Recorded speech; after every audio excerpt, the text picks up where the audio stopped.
الحمد لله رب العالمين والصلاة والسلام على أشرف الأنبياء والمرسلين وعلى آله وصحبه أجمعين ومن تبعهم بإحسان إلى يوم الدين أما بعد. محترم حاضرین، حج کی فرضیت، فضائل اور اس کے متعلق کئی مسائل آپ سنتے رہے. ابھی میں آپ کے سامنے عمرہ اور حج کا طریقہ بیان کرنے جا رہا ہوں. محترم حاضرین، سب سے پہلے عمرے کا طریقہ. عمرہ 4 چیزوں پر مشتمل ہے. ایک، احرام باندھنا. نمبر 2، بیت اللہ کا طواف کرنا. اور نمبر 3، صفا اور مروہ کے درمیان سعی کرنا. اور نمبر 4، سر کے بال نکالنا یا سر کے بال کم کرنا. یہی عمرہ کے 4 ارکان ہیں. تو سب سے پہلے احرام باندھیں گے. آپ جہاں رہتے ہیں اپنے گھر میں نہا کر احرام باندھ لے. اور نہانا احرام باندھنے کے لیے کوئی ضروری نہیں ہے. اگر انسان کو کوئی شکایت ہو یا بیماری ہو تو اس وقت وہ بغیر نہائے بھی وہ احرام باندھ سکتا ہے. اور مردوں کے لیے احرام 2 چادریں ہیں، جیسا کہ آپ کو معلوم ہے. ایک ازار کی شکل میں ہے اور دوسری چادر اوپر ڈال لے. اور عورتوں کے لیے احرام کے لیے کوئی خاص لباس نہیں ہے. عورتوں کے لیے احرام کا کوئی خاص لباس نہیں ہے. البتہ یہ ہے کہ وہ اپنا چہرہ کھلا رکھے گی اور دونوں ہاتھ پہ موزے نہ پہنے، دونوں ہاتھ کھلے رکھیں، موزے نہ پہنے، تو دستانے نہ پہنے. تو یہی عورت کا احرام ہے. اور اگر غیر مردوں کا وجود ہو یا طواف کے دوران غیر مردوں کا گزر ہو تو اپنا سر کی اوڑھنی سے اپنا چہرہ ڈھانک لیں، ورنہ اپنا چہرہ کھلا رکھے اور دونوں ہاتھ کھلے رکھیں گے. تو اپنے گھر میں ہی احرام باندھ لیں. اور جب حج ہاؤس جانا ہو یا ایئرپورٹ جانا ہو تو اسی حالت میں جائیں اور تلبیہ اور لبیک اللہم لبیک نہ کہیں، کیونکہ تلبیہ کہنا یہ گویا آپ احرام میں مکمل داخل ہو گئے اور آپ نے گویا نیت کر لی ہے. محرم عمرہ کرنے والے کے لیے اور حج کرنے والے کے لیے مستحب یہ ہے کہ جب فلائٹ ان کی میقات کے اوپر سے گزر رہی ہو وہاں وہ احرام باندھیں گے اور نیت کریں گے. تو تلبیہ کہنا گویا نیت کرنے کے برابر ہوا اور حج اور مکمل احرام میں داخل ہونے کے برابر ہوا. تو لہٰذا دوسروں کی طرح لبیک اللہم لبیک کہتے ہوئے نہ جائیں. تو اس کے بعد جب آپ کی فلائٹ میقات کے اوپر برابر گزر رہی ہوگی تو اعلان بھی کرتے ہیں کہ ہم میقات سے گزرنے والے ہیں. تو وہاں لبیک اللہم بعمرۃ کہنا چاہیے، لبیک اللہم بعمرۃ کہنا چاہیے. اور وہیں سے تلبیہ کہنا شروع کر دیں، لبیک اللہم لبیک. اور جتنا زور سے ہو وہ کہیں اور جتنی بار ہو کہیں، کیونکہ بڑی فضیلت کی چیز ہے. عورتوں کے لیے بھی تلبیہ زور سے کہنا چاہیے، لیکن غیر مردوں تک ان کی آواز نہ جائے. اس کے بعد جب آپ مکہ پہنچ جائیں گے، جدہ میں کچھ ضروری کام ہونے کے بعد مکہ جائیں گے. اگر انسان تھکا ہوا ہے تو آرام بھی کر سکتا ہے. کوئی ضروری نہیں ہے کہ فوری جاتے ہی وہ طواف شروع کر دے، کچھ ریسٹ لے سکتا ہے. اور اگر وہ تھکا ہوا ہو، نہانا چاہتا ہے تو نہا بھی سکتا ہے. البتہ یہ ہے کہ خوشبودار صابن استعمال نہ کرے، ایسے ہی وہ نہا لے. اور اگر احرام کے کپڑے چینج کرنا چاہے تو وہ چینج بھی کر سکتا ہے، کیونکہ لمبا سفر ہونے کی وجہ سے ہو سکتا ہے میلے ہو چکے ہوں. تو اس کے بعد آپ روم میں آرام کرنے کے بعد جب آپ جائیں گے تو مردوں کے لیے جب وہ مکہ کعبۃ اللہ کو پہنچیں گے تو جس طرح ہر مسجد میں سیدھا پیر داخل ہو رکھ کر داخل ہوتے ہیں ویسے ہی داخل ہوں. اور اگر نماز کا وقت ہو یا نماز ہو رہی ہو تو نماز میں شامل ہو جائیں. اور کعبۃ اللہ کو دیکھتے ہی کوئی دعا تو ثابت نہیں ہے. البتہ عبداللہ عمر رضی اللہ عنہ سے ایک دعا ثابت ہے کہ اللہم انت السلام ومنک السلام فحینا ربنا بالسلام. اگر ہو سکے تو یہ پڑھے، ورنہ کوئی ضروری نہیں ہے. اس کے بعد مرد کو چاہیے کہ احرام کا جو کپڑا ہوتا ہے وہ دہنا کندھا کھلا رکھے، یعنی اندر سے ڈال کر اوپر ڈالیں اور دہنا کندھا کھلا رکھے. اور کعبۃ اللہ کے قریب پہنچ جائیں اور حجر اسود کے قریب جائیں. وہاں جا کر ہو سکے تو آپ بوسہ دیں، جبکہ مشکل چیز ہے بھیڑ کی وجہ سے. اور اگر ممکن نہ ہو تو ہاتھ رکھ کر ہاتھ کو بوسہ دے دیں. وہ بھی اگر ممکن نہ ہو تو بسم اللہ اللہ اکبر کہہ کر آپ طواف شروع کر دیں. مردوں کو چاہیے کہ شروع کے 3 چکروں میں ذرا تیزی سے دوڑیں. یعنی رمل کہتے ہیں، یعنی جاگنگ جیسے کرتے ہیں صبح میں لوگ پارک میں کرتے ہیں جاگنگ، ویسے جو ہے تھوڑا سا فاسٹ جو ہے چل کر جائیں، بہت تیز بھی نہیں ہے اور بہت آہستہ بھی نہیں ہے۔ تو شروع کے 3 چکروں میں رمل کرنا چاہیے، یہ مستحب ہے۔ تو آپ طواف شروع کر دیے اور جاگنگ کرتے ہوئے رمل کرتے ہوئے آئے، اور دوسرا جو کنارہ ہے اس کو کہتے ہیں رکن یمانی، یہ ہے حجر اسود سمجھیے، اور دوسرا کنارہ رکن یمانی ہے، یعنی حجر اسود کے بالکل مقابلے میں۔ وہاں اگر چھونے کی گنجائش ہو تو چھوئیں، ورنہ وہاں اشارہ کرنا نہیں ہے۔ پھر رکن یمانی سے لے کر حجر اسود تک ربنا آتنا فی الدنیا حسنہ وفی الآخرۃ حسنہ وقنا عذاب النار یہ پڑھنا چاہیے، اور بقیہ حصے میں جو بھی دعائیں، اذکار یا قرآن مجید کی تلاوت جو بھی آپ پڑھنا چاہیں پڑھ سکتے ہیں۔ پھر اب جب حجر اسود کے پاس آ جائیں گے تو آپ کا 1 چکر مکمل ہو گیا۔ پھر اس کے بعد پھر اللہ اکبر کر کے اشارہ کرتے ہوئے پھر دوسرا چکر شروع کریں، اور ذرا تیزی سے دوڑیں اور رکن یمانی کے پاس آئیں، وہاں پھر ربنا آتنا فی الدنیا حسنہ وفی الآخرۃ حسنہ پڑھتے ہوئے حجر اسود کے پاس آئیں، آپ کا دوسرا چکر مکمل ہوگا۔ اسی طرح تیسرا چکر بھی مکمل کریں ذرا تیز دوڑتے ہوئے۔ اس کے بعد چوتھا، پانچواں، چھٹا اور ساتواں معمول کی چال چلتے ہوئے آپ حجر اسود کے بعد اپنا 7واں چکر مکمل کریں۔ تو اپنے ساتھ جو عورتیں ہوتی ہیں ان کو تو تیز دوڑنا نہیں ہے، وہ آہستہ کی چال چلیں گے۔ تو اس کے بعد جب آپ حجر اسود کے پاس آ جائیں گے تو آپ کا 1 طواف مکمل ہو گیا۔ پھر آپ کو مقام ابراہیم وہی ہے، اللہ کے رسول کو اللہ کی طرف سے حکم آیا کہ وَاتَّخِذُوا مِن مَقَامِ إِبْرَاهِيمَ مُصَلًّى، کہ مقام ابراہیم کے پاس تم 2 رکعت نماز پڑھ لو۔ تو وہاں اگر گنجائش ہو تو، کیونکہ وہاں بھیڑ زیادہ رہتی ہے، تو ذرا پیچھے چلے جائیں اور بالکل پیچھے چلے جائیں۔ اگر وہاں بھی جگہ نہ ہو تو جہاں آپ کو جگہ ملے وہاں 2 رکعت طواف کی پڑھ لینی چاہیے۔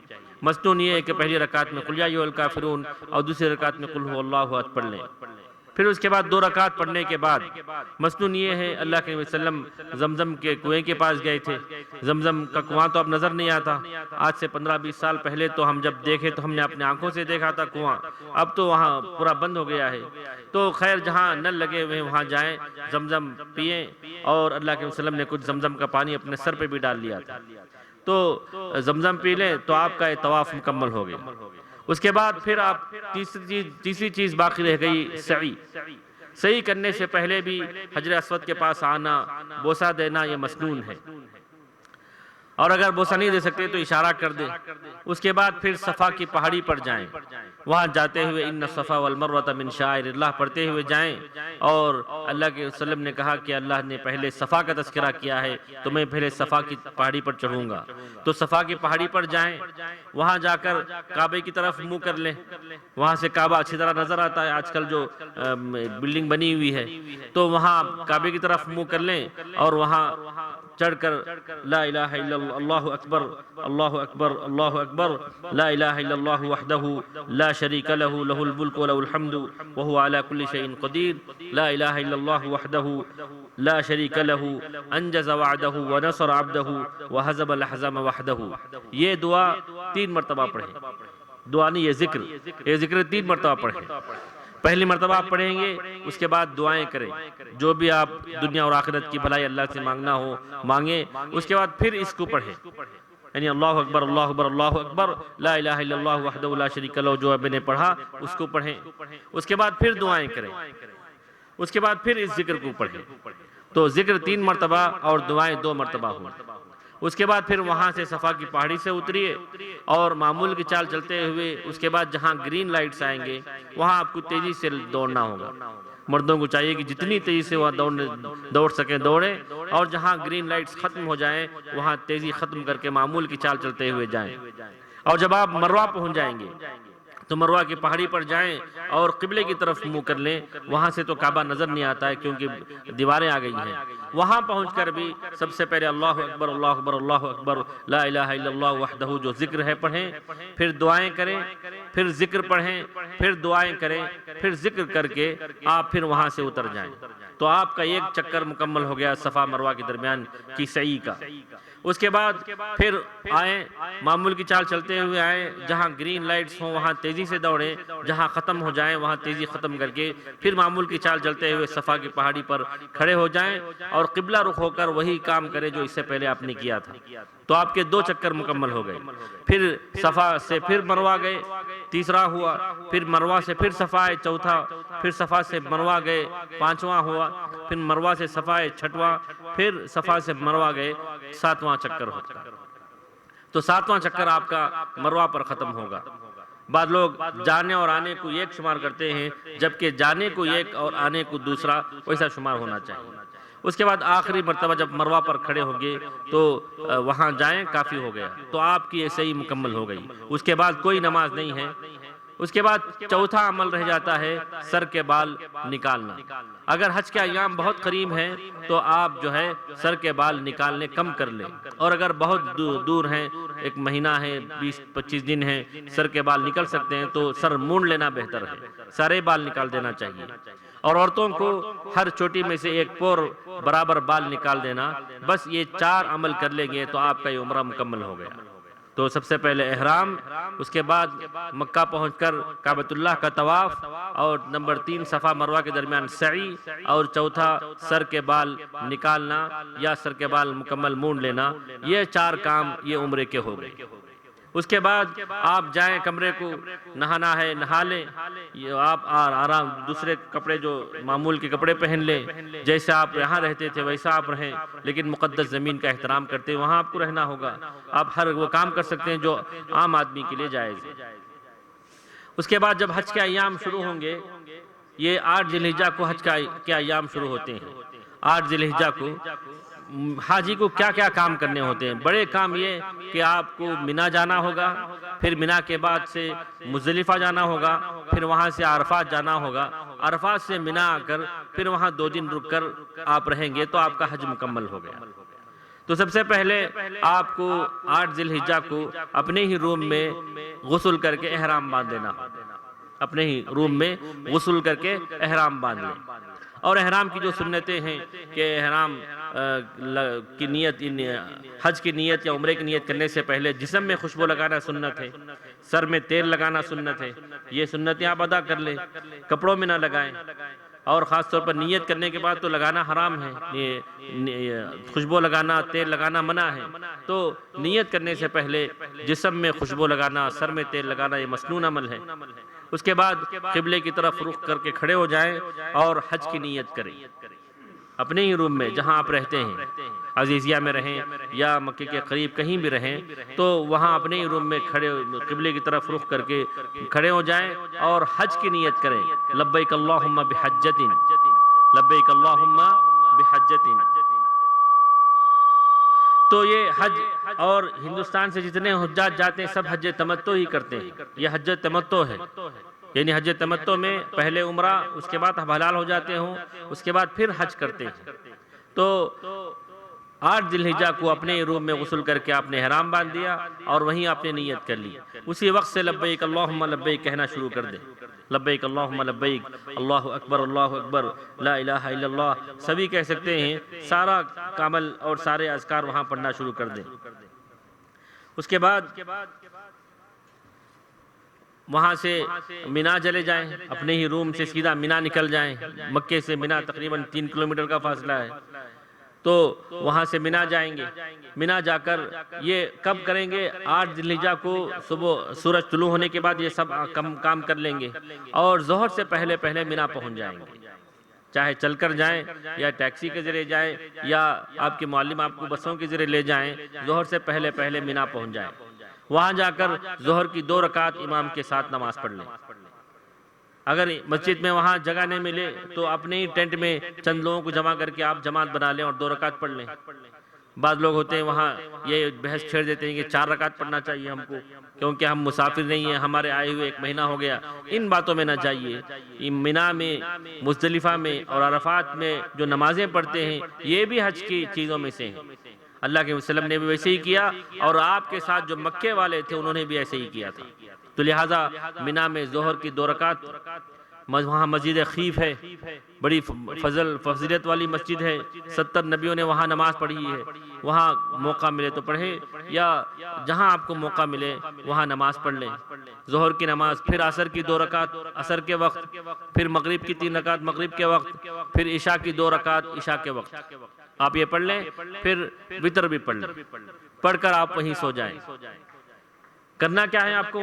وہاں رہنا خود عبادت ہے، مینا میں رہنا خود عبادت ہے۔ یہ نہ سوچیں کہ ہم کو یہاں رہنا کیا ہے، رہنا کر کے کیا رہ کے کیا کرنا ہے، نہیں، وہاں رہنا خود عبادت ہے۔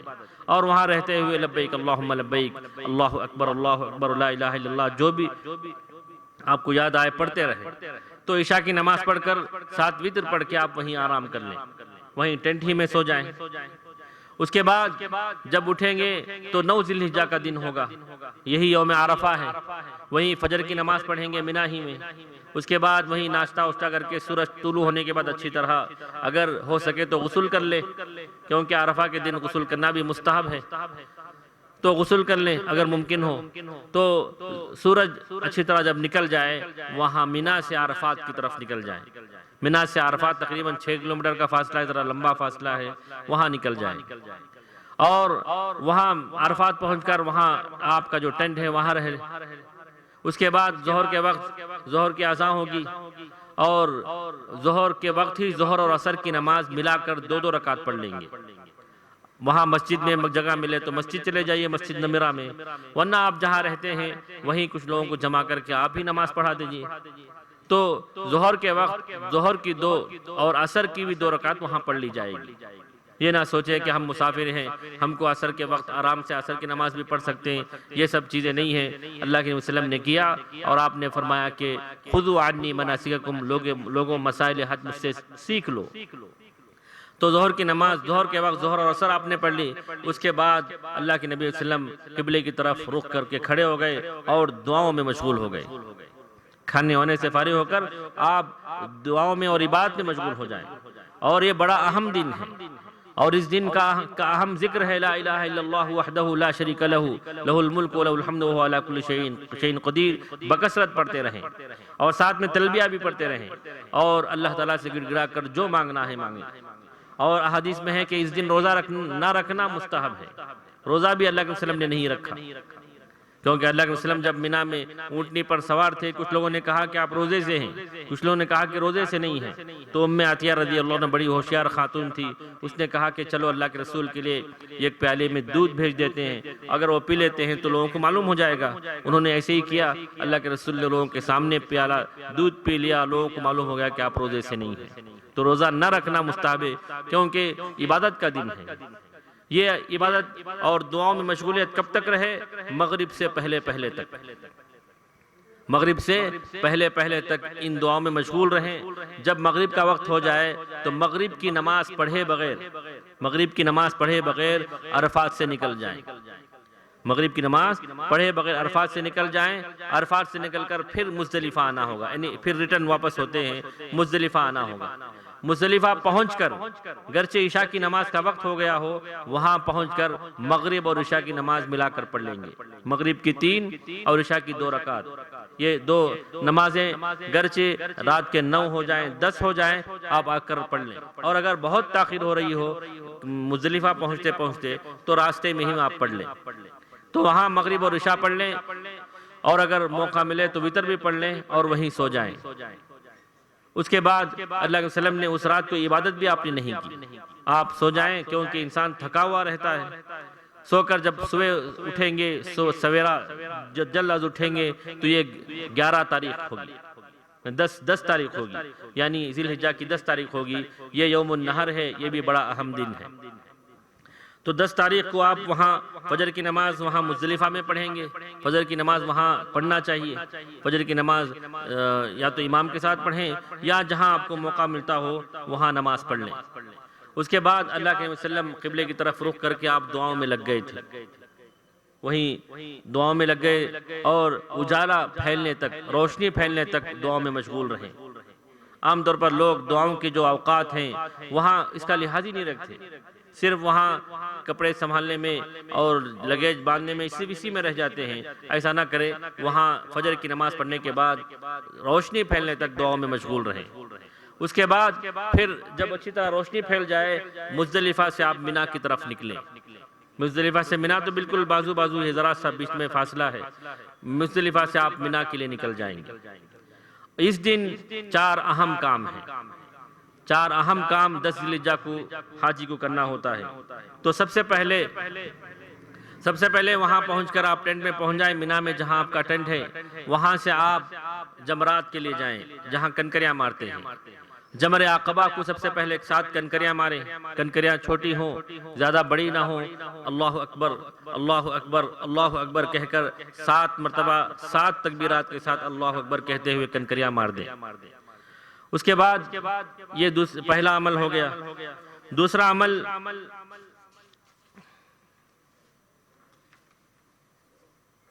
حاجی کو وہاں پہنچ کر دوسرا عمل یہ کرنا چاہیے کہ سر کے بال نکال لیں.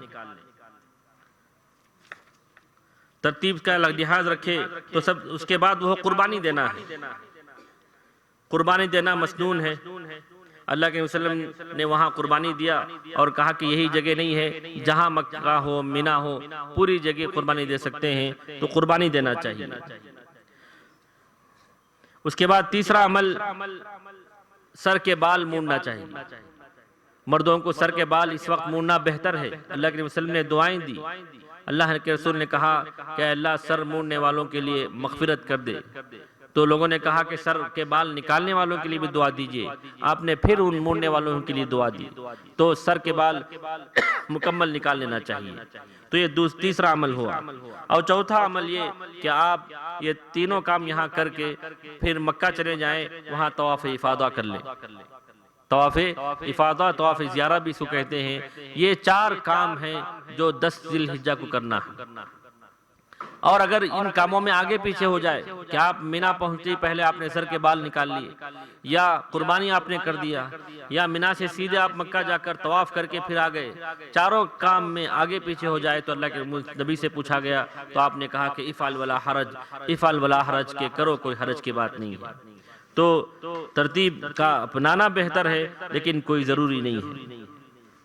اس کے بعد مکے میں طواف افاضہ کرنے کے بعد پھر مینا لوٹ جائیں, چاہے رات کے 10-11 بھی ہو جائیں, آپ مینا لوٹ جائیں اور وہیں رات گزاریں. رات گزارنے کے بعد پھر جب اٹھیں گے تو 11 ذی الحجہ کی تاریخ ہوگی. وہیں فجر کی نماز پڑھیں. اس کے بعد وہیں رہیں زوال تک. زوال کے بعد آپ کو تینوں جمرات کو کنکریاں مارنا ہوگا. پہلے بڑے جمرات کو کنکری ماریں, اس کے بعد ذرا کنارے ہو کر دعاؤں میں مشغول ہوں, پھر دوسرے جمرات کو کنکری ماریں, ہٹ کر دعائیں کریں, پھر تیسرے جمرات کو کنکری مار کر دعا کیے بغیر آپ لوٹ جائیں اور پھر اپنے ٹینٹ میں رہیں. یہی کام 11 تاریخ کو کرنا ہوگا. اس کے بعد پھر وہیں عصر, مغرب اور عشاء پڑھ لیے اور پھر وہیں سو جائیں. اس کے بعد پھر جب اٹھیں گے تو 12 ذی الحجہ ہوگا, تو 12 کو بھی فجر کی نماز وہیں پڑھیں. پھر زوال تک کا انتظار کریں. زوال کے بعد یعنی تقریباً ظہر کے بعد تینوں جمرات کو کنکریاں ماریں. پہلے جمرات کو کنکری مار کر کنارے ہو کر دعائیں کریں, پھر دوسرے جمرات کو کنکری مار کے کنارے ہو کر دعا کریں, اور تیسرے جمرات کو کنکری مار کے ویسے آپ مکے کے لیے نکل جائیں. دوسرا دن ہوا. اور اگر آپ تیسرے دن میں رہنا چاہتے ہیں تو پھر آپ ٹینٹ میں آ کر وہاں رہ سکتے ہیں, افضل ہے وہ, ورنہ دوسرا دن آپ ختم کر کے چلے جا سکتے ہیں. آپ کا احرام تو 10 ذی الحجہ کو جیسے آپ کنکری ماریں گے آپ اپنا احرام کھول دے سکتے ہیں سر کے بال نکال کر, آپ اپنے سادے کپڑے ہی میں رہیں گے. اس کے بعد جب آپ 12 تاریخ کو کنکریاں مار کر مینا چھوڑ دیں گے, اس کے بعد یہ آخری چیز آپ پر رہ جاتی ہے, وہ ہے طواف وداع.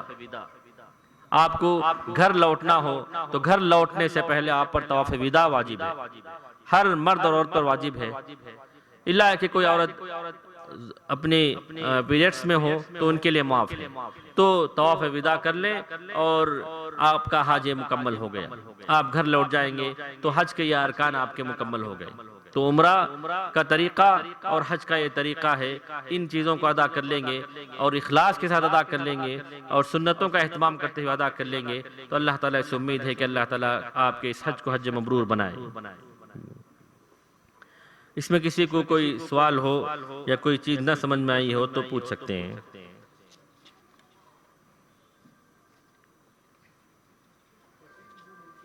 جی کس میں؟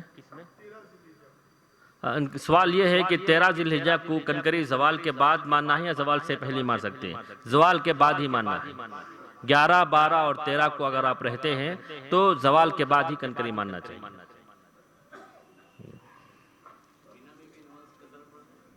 سوال یہ ہے کہ کیا مینا میں بھی نماز قصر پڑھنی ہے؟ جی ہاں، نماز وہاں بھی قصر پڑھنی ہے.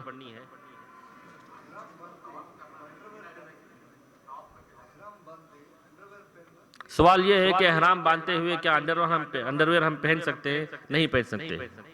جی، کوئی ایسا کپڑا جو انسانی جسم کے ڈھانچے میں بنے ہوئے ہوں وہ نہیں پہن سکتے، جیسے بنیان ہو، وہ انڈرویئر ہو، ہم نہیں پہن سکتے.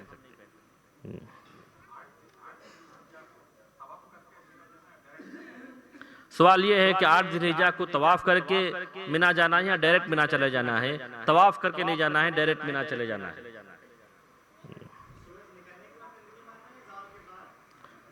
کس دن؟ 12 13 کو زوال کے بعد کنکری ماننا. جی.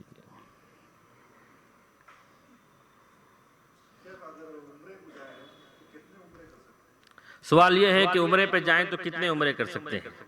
ایک ہی عمرہ کر سکیں گے. اور اگر گنجائش ہو آپ میقات جاتے ہیں، میقات یا تو مدینے کا ہے یا تو طائف کی طرف ہے، وہاں اگر پہنچتے ہوں تو وہاں جا کر پھر آپ دوسرا عمرہ کر سکتے ہیں. میقات شرعی جو شریعت نے بنائے ہیں ان میقاتوں کو جا کر، وہاں مسجد تنعیم جا کر چھوٹے چھوٹے عمرے کر لینا یہ سنت سے ثابت نہیں. جی ہاں، کر سکتے ہیں. سوال یہ ہے کہ طواف کے دوران اگر وضو ٹوٹ جائے تو آپ کو دوبارہ جا کر وضو کر لینی ہوگی.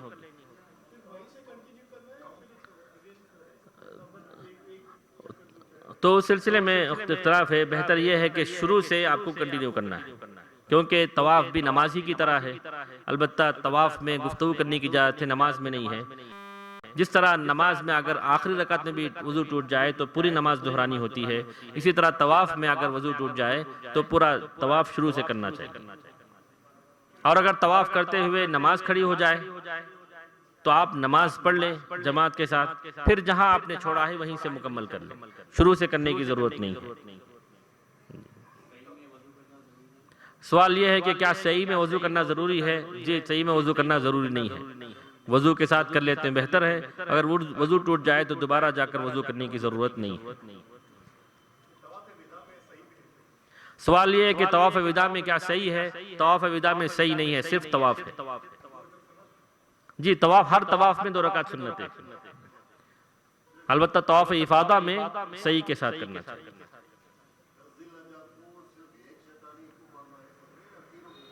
دس ذی الحجہ کو کیا ایک ہی جمرات کو کنکری مارنا چاہیے؟ ہم شیطان نہ کہیں، جمرات کہیں، کیونکہ وہاں کوئی شیطان نہیں رہتا ہے. تو 10 ذی الحجہ کو صرف ایک ہی جمرات کو کنکری مارنا، جس کو جمرہ عقبہ کہتے ہیں، جو سب سے پہلا ہے. اور 11 اور 12 کو تینوں جمرات کو کنکریاں مارنا ہے.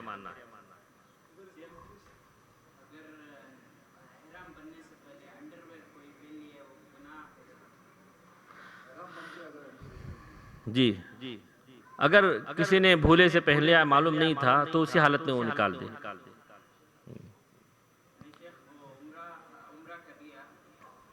جی، اگر کسی نے احرام پہن لیے اور ساتھ میں انڈرویئر بھی پہن لیا اور معلوم نہیں تھا، اسی حالت میں اس سے عمرے کر لیے تو مغفرت کرے. ایسی کوئی دم تو اس پر نہیں ہے، تو اللہ تعالیٰ سے مغفرت کر لے اور آئندہ ایسا گناہ نہ کرے.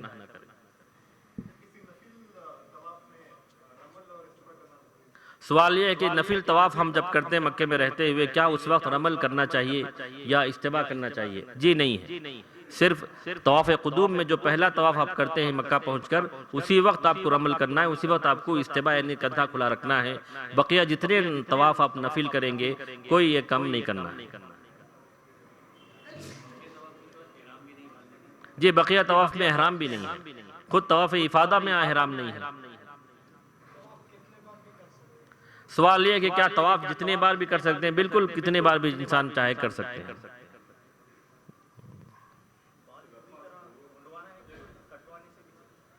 سوال یہ ہے کہ بال پوری طرح منوانا ہے یا کٹوانا ہے؟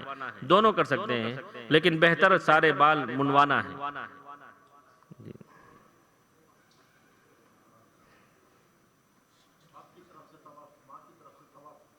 سوال یہ ہے کہ کیا اپنے رشتہ داروں کی طرف سے جیسے ماں باپ کی طرف سے طواف کر سکتے؟ جی نہیں کر سکتے، کیونکہ طواف ایک مستقل عبادت نہیں ہے۔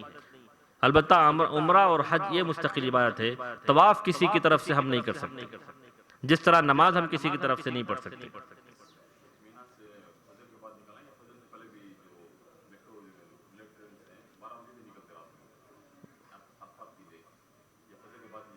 مسنون یہ ہے کہ سوال یہ ہے کہ مینا کو جب ہم مینا سے عرفات کے لیے جب نکلتے ہیں تو کیا صبح میں نکلنا چاہیے یا رات ہی میں نکلنا چاہیے؟ مسنون یہ ہے کہ صبح میں روشنی جب سورج نکل جائے اس وقت نکلنا چاہیے۔ تو اب یہ ٹورس والے جو ہے راتوں رات لے کے چلے جاتے ہیں، اور اگر آپ کو مجبوری ہے کہ آپ کو ٹینٹ نہیں مل پائے گا، بڑے لوگ ہیں، تو انہی کے ساتھ نکل جائیں۔ سوال یہ ہے کہ مینا اور عرفات میں کیا کندھا کھلا رکھنا چاہیے؟ نہیں ہے، صرف طواف کے وقت ہی اور طواف قدوم کے وقت ہی کندھا کھلا رکھنا ہے، بقیہ سارے حج اور سارے عمرے میں پورا کندھا بند رکھنا چاہیے۔ سوال یہ ہے کہ کیا احرام باندھنے کے بعد 2 رکعت نماز پڑھنی ہے؟ احرام کی کوئی نماز مخصوص نہیں ہے، اگر کوئی فرض نماز کے بعد اپنا احرام باندھ رہے ہو تو وہی فرض نماز کافی ہے۔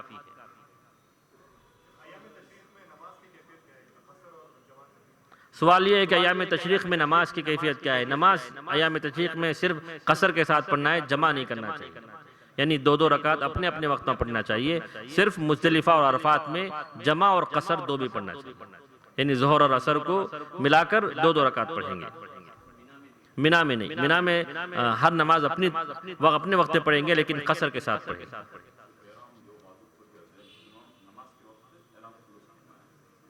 اچھا، احرام جب ہم طواف قدوم میں جب ہم احرام باندھ کر طواف کرتے ہیں اور دایاں کندھا کھلا رہتا ہے تو نماز جب ہم پڑھیں گے طواف کی تو دونوں کندھے بند کرنا چاہیے، یعنی سیدھا کندھا بند کر لینا چاہیے، صرف طواف کے وقت ہی کھلا رہے۔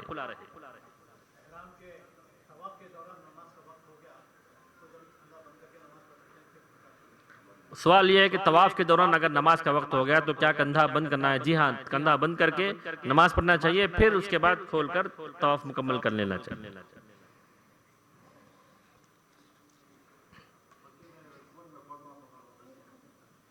جی دیکھیے، یہ فوٹوز اور آج موبائل کی اور یہ فوٹو اس کی بڑی مصیبت لوگوں میں پھیل گئی ہے، جہاں جہاں کھڑے ہوئے سیلفی لیے یا 4 آدمیوں کو بول دیا کہ ہماری فوٹو لو، یہ سب جو ہے مناسب نہیں ہے، یہ سب ان چیزوں سے پرہیز کرنا چاہیے۔ سوال یہ ہے کہ طواف کے بعد جو 2 رکعت نماز پڑھتے ہیں کیا سعی کے بعد بھی ہے؟ سعی کے بعد کوئی نماز نہیں ہے۔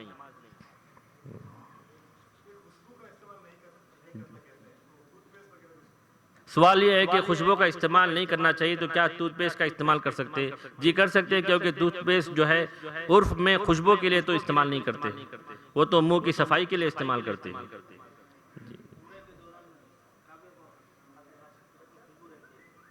سوال یہ ہے کہ عمرے کے دوران، طواف کے دوران کعبے کو ہم ہاتھ لگا سکتے ہیں؟ بالکل لگا سکتے ہیں۔ آپ کا ہاتھ لگانا احترام کی خاطر ہوگا، خوشبو پانے کے لیے تو نہیں ہے، اور اگر لگ جائے تو کوئی حرج کی بات نہیں ہے۔ انسان کو جان بوجھ کر خوشبو نہیں لگانا چاہیے۔ سوال یہ ہے کہ کیا کعبے کی دیوار کو چوم سکتے ہیں؟ کعبے کے حصے میں سے ایک تو حجر اسود ہے جس کو چومنا مستحب ہے، بلکہ گناہوں کے دھلنے کا سبب ہے، اسی طرح رکن یمانی ہے، وہاں ہم کو چھونا چاہیے، ان دونوں کو چھوڑ کر دوسرے حصوں کو نہ چھونا بہتر ہے۔ البتہ ایک ملتزم کا ایک حصہ ہے، یعنی حجر اسود اور کعبۃ اللہ کے دروازے کے درمیان کا جو حصہ ہے اس کو ملتزم کہتے ہیں، وہاں ہاتھ رکھ کر اپنا سینہ اور چہرہ رکھ کر وہاں دعائیں کرنا یہ مستحب ہے، اس کو ملتزم کہتے ہیں، یعنی حجر اسود اور کعبۃ اللہ کے دروازے کے درمیان کا حصہ ملتزم میں اپنا چمٹ کر رہنا یہ مستحب ہے۔ سوال یہ ہے کہ کیا حتیم میں نماز پڑھتے ہیں؟ جی حتیم میں نماز پڑھنا بہتر ہے، گویا اندر پڑھنے کی طرح ہے۔